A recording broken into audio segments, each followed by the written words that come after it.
Alors bonjour à tous et bienvenue dans ce deuxième volet d'un petit tutoriel consacré à MiddleSpot. Ce petit tuto va porter sur comment lier plusieurs éléments les uns les autres et surtout aussi comment vous allez pouvoir intervenir sur les murs des uns et des autres.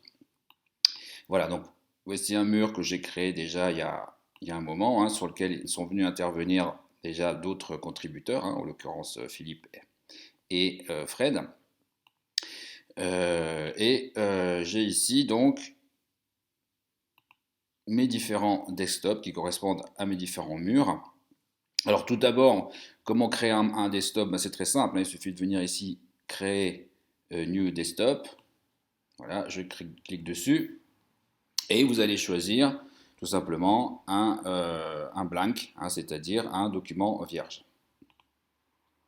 Voilà, donc vous allez lui attribuer donc un nom, ça c'est le nom qui apparaîtra tout simplement en haut de l'écran. Donc je vais appeler ça par exemple, allez, j'en sais rien, voilà.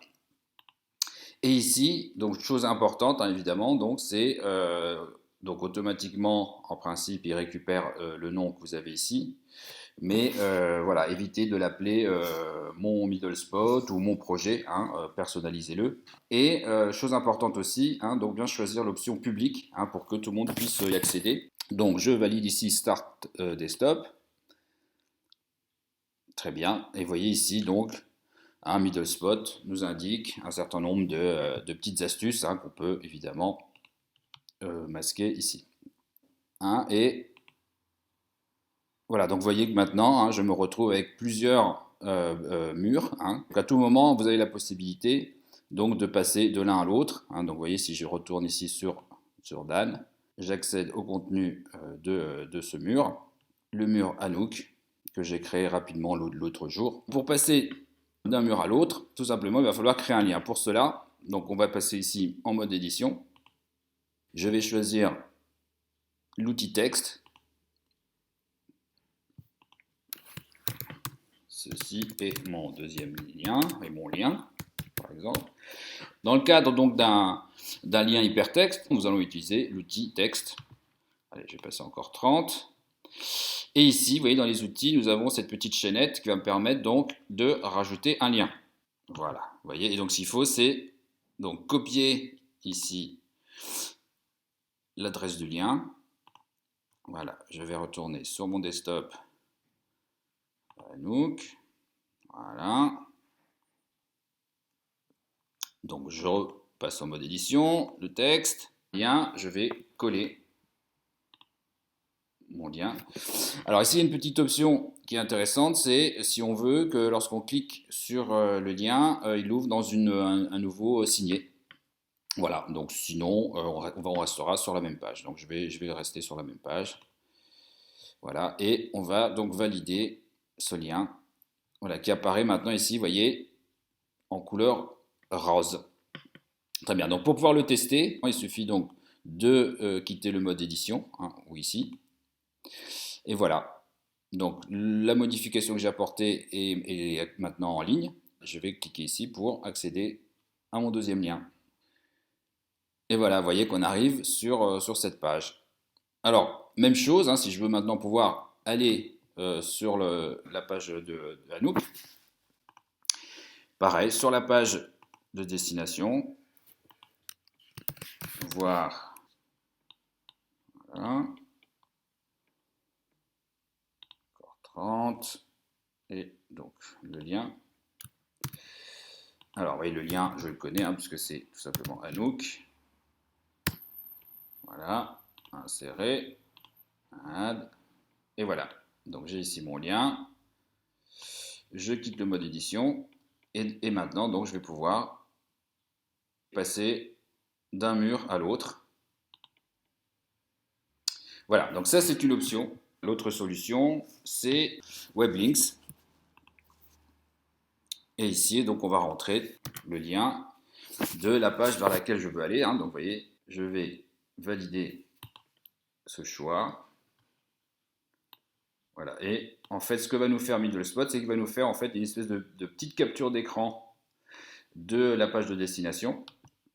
Je quitte le mode édition, Et vous voyez que désormais, je vais pouvoir accéder à ce lien.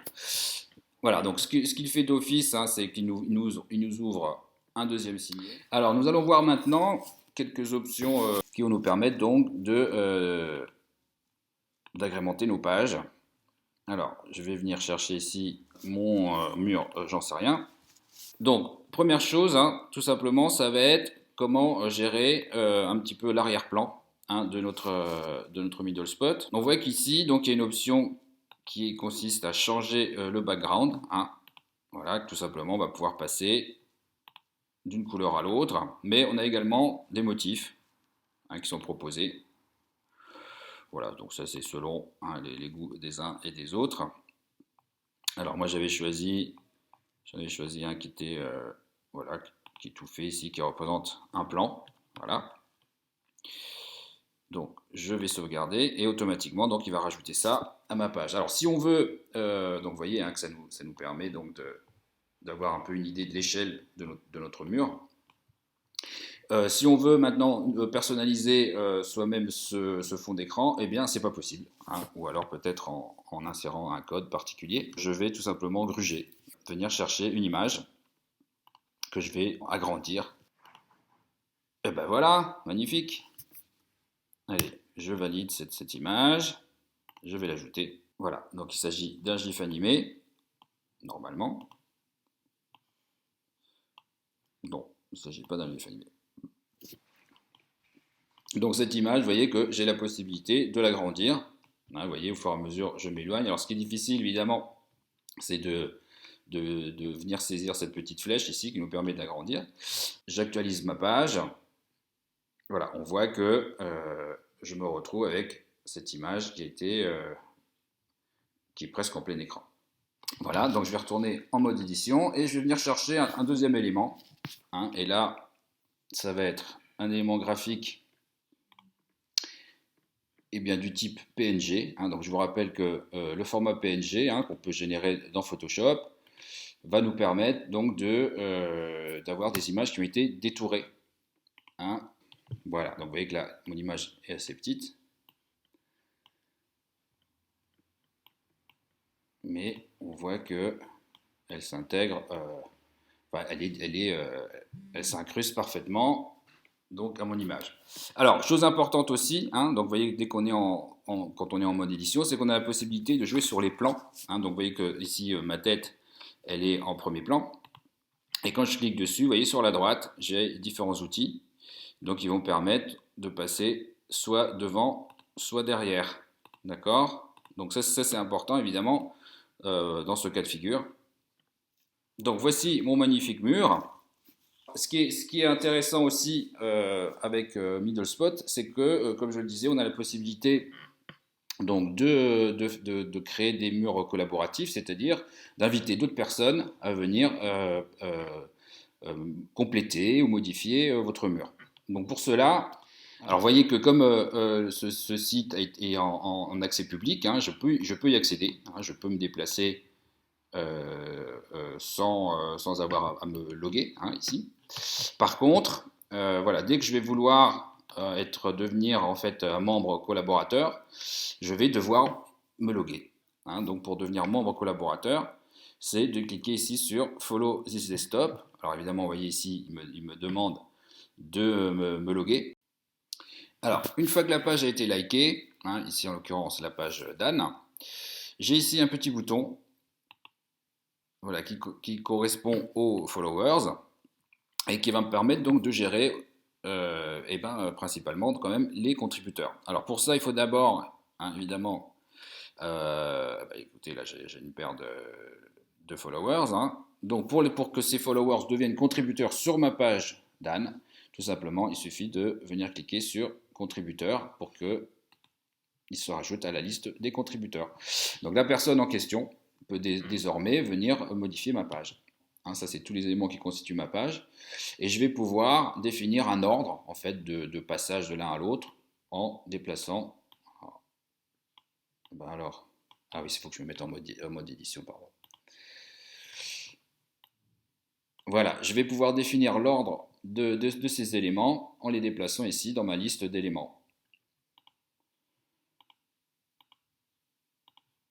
Voilà, donc ça va me permettre donc de définir un ordre l'ordre des calques aussi, mais aussi hein, ce petit menu ici déroulant va me permettre donc d'accéder également aux différents contenus. C'est-à-dire en fait ça devient une sorte de forme de navigation. C'est tout pour aujourd'hui et je vous donne rendez-vous sur Discord si vous avez plus de questions. Bye bye.